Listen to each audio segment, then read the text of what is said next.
waktunya masih bersama dengan kami dalam Berita Lampung.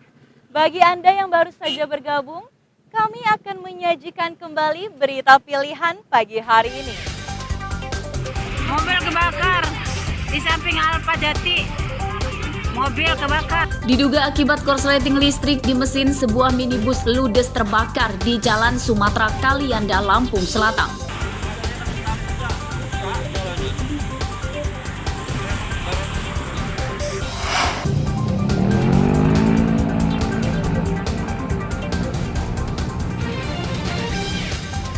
Akibat pecah ban, 2 truk bertabrakan di Jalan Lintas Sumatera, Lampung Selatan. 5 orang, 1 diantaranya balita, dilarikan ke rumah sakit.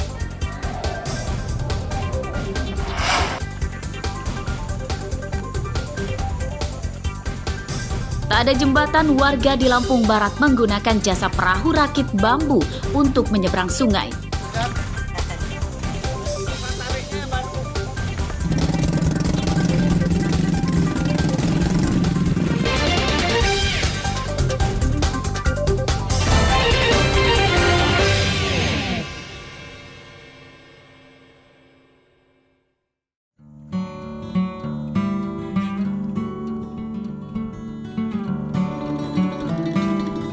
Warga Desa Tugu Ratu, Kecamatan Bandar Negeri Suwoh dan Desa Trimekar, Kecamatan Suwoh, Lampung Barat masih mengandalkan transportasi perahu bambu rakit untuk menyeberangi Sungai Waisebaka saat bepergian menuju ke kebun, sawah, dan kantor kecamatan.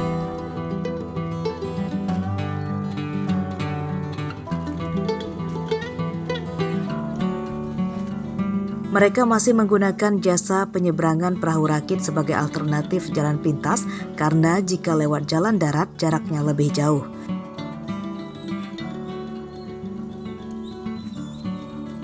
Jasa penyeberangan perahu rakit ini beroperasi sejak pagi hingga sore. Sekali menyeberang, perahu rakit yang dikelola oleh Rizal, warga Desa Tugu Ratu, Kecamatan Bandar Negeri Suwoh ini mampu mengangkut 6 motor berikut pengendaranya.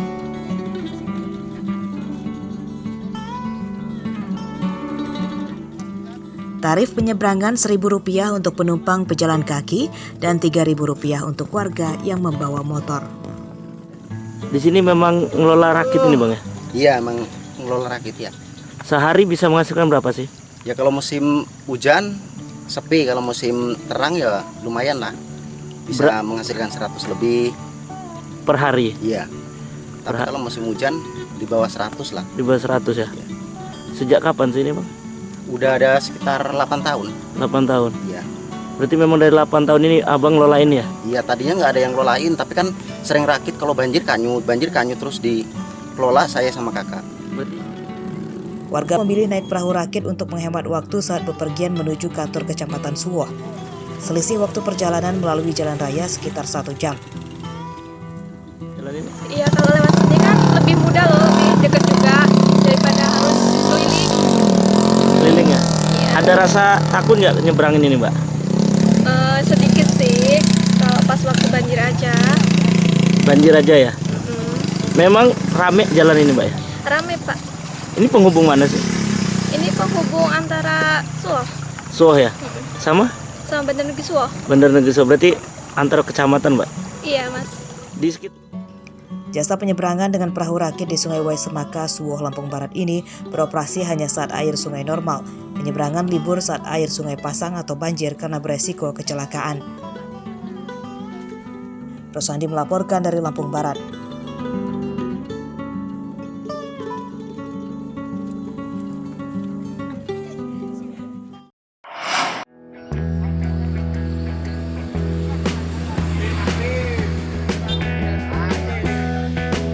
Anak-anak muda di Desa Tunggal Warga, Kecamatan Banjar Agung, Tulang Bawang, memanfaatkan tembok desanya untuk berekspresi.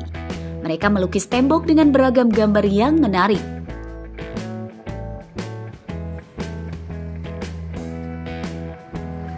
Aktivitas itu diajarkan sebagai sarana menumbuhkan minat bakat anak-anak dengan seni lukis. Pihak desa bahkan mendatangkan mentor lukis supaya mereka lebih kreatif.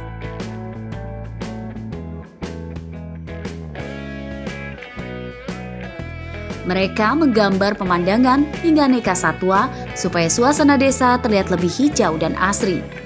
Anak-anak pun senang belajar melukis dan berharap kegiatan seperti itu terus diadakan.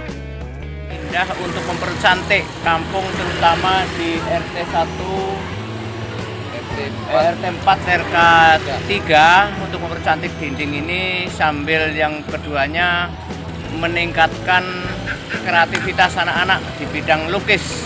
Belajar melukis. Seneng nggak? Seneng. Mantap! Sama om. Udah bisa gambar belum? Udah. Gambar apa tadi? Gambar itu tadi tunggal warga.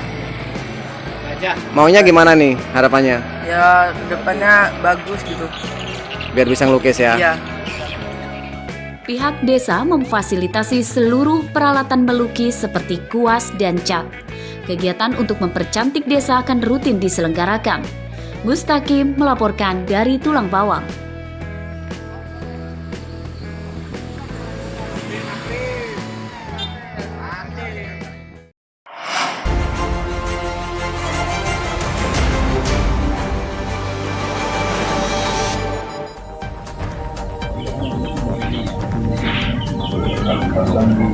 Polisi gabungan dari Polsek Wonosobo dan Polres Tanggamus menangkap 2 pengeroyok tetangganya hingga tewas pada Sabtu siang.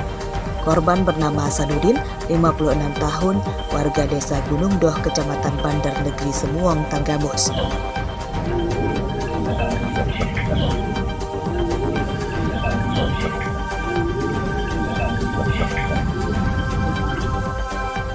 Korban tewas akibat terluka 4 tusukan senjata tajam.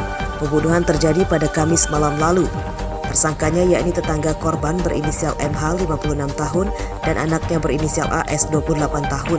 Korban dan tersangka MH terlibat cekcok mulut yang diduga terkait permasalahan pribadi. Anak tersangka yang melihat bapaknya ribut kemudian terlibat dan pengeroyokan pun terjadi. Tersangka MH sudah ditahan di Polres Tanggamus, sementara putranya masih dirawat di rumah sakit karena terluka sabetan senjata tajam korban. Kedua tersangka terancam hukuman 12 tahun penjara.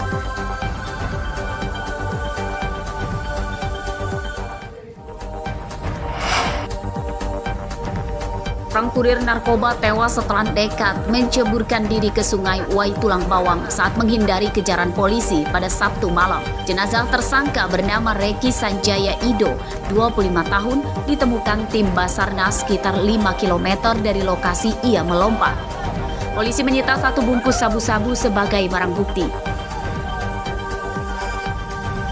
Tersangka kabur dari rumahnya di Menggala, Tulang Bawang saat digerebek polisi. Saat itu terdapat 6 pria yang kabur. 3 pria kabur ke arah Semak Belungkar dan 3 menceburkan diri ke sungai. 5 tersangka lain diduga selamat namun berhasil lolos dari sergapan polisi. Jenazah ditemukan tim Basarnas dan polisi yang mencarinya sekitar selama 5 jam. Pencarian jenazah terkendala di lokasi sangat gelap. Jasad Rido yang tewas diduga karena tidak bisa berenang itu langsung dibawa ke rumah sakit untuk diautopsi.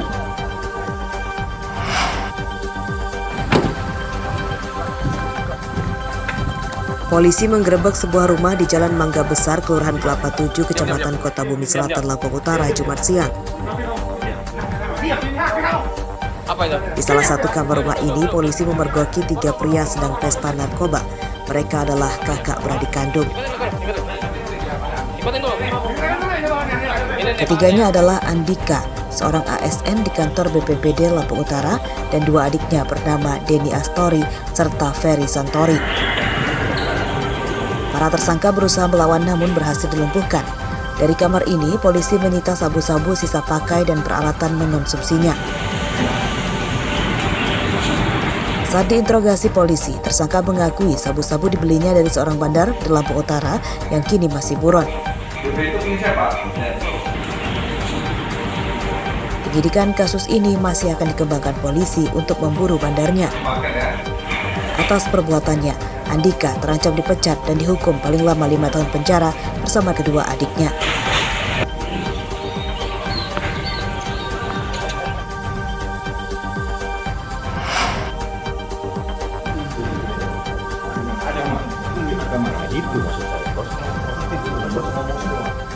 Barnde Reza, pria 27 tahun, tak berkutik saat polisi menangkapnya di rumahnya di Kelurahan Skalameder, Tanjung Karang Barat, Bandar Lampung, Senin malam. Ia ditangkap saat sedang tidur.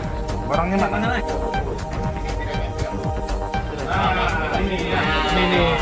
Tersangka merupakan satu dari 3 komplotan pencuri meterai ratusan ribu lembar senilai 1,5 miliar rupiah milik PT Pos Cabang Bandar Lampung.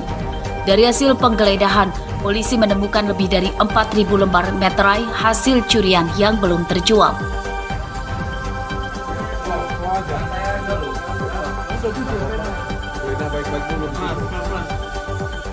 Tersangka Barnde berperan sebagai penjual meterai curian. Uangnya kemudian disetorkan kepada 2 temannya berinisial FS dan HR yang kini masih buron. Tersangka Barnde berdalih tidak mengetahui asal-usul meterai itu karena diantarkan langsung oleh 2 temannya ke rumahnya. Kasus ini terungkap setelah polisi mendeteksi kesamaan nomor seri meterai yang hilang setelah beredar. Tersangka Barnde menjual meterai nominal Rp10.000 itu dengan harga lebih murah dari harga pasaran. Pencurian meterai senilai 1,5 miliar rupiah milik kantor pos cabang Bandar Lampung terjadi pada akhir Mei lalu.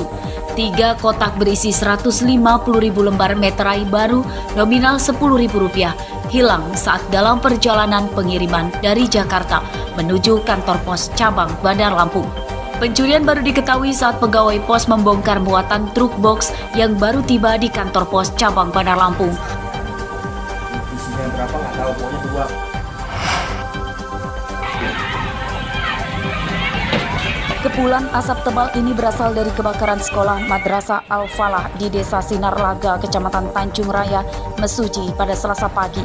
Kebakaran terjadi saat jam belajar sekolah. Guru dan ratusan pelajar SMP berhamburan keluar menyelamatkan diri.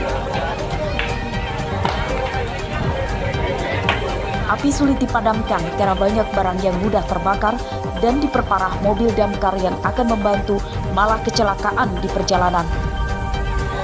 Tak hanya membakar 8 kelas, api juga meludeskan 8 kamar asrama dan perabotan elektronik di kantor guru.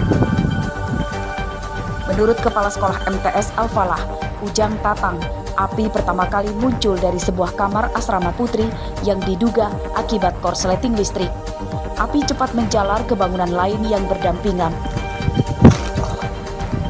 Kebakaran di SMK Al-Falah. Api berhasil dipadamkan sekitar 1 jam setelah kejadian. Musibah tidak menimbulkan korban jiwa dan luka, namun kerugian ditaksir mencapai ratusan juta rupiah.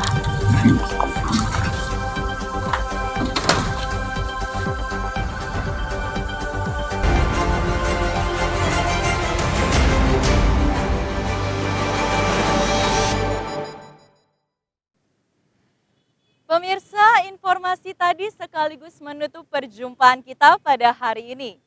Saya Vika Rana dan seluruh tim redaksi pamit undur diri, selamat beraktivitas dan sampai jumpa.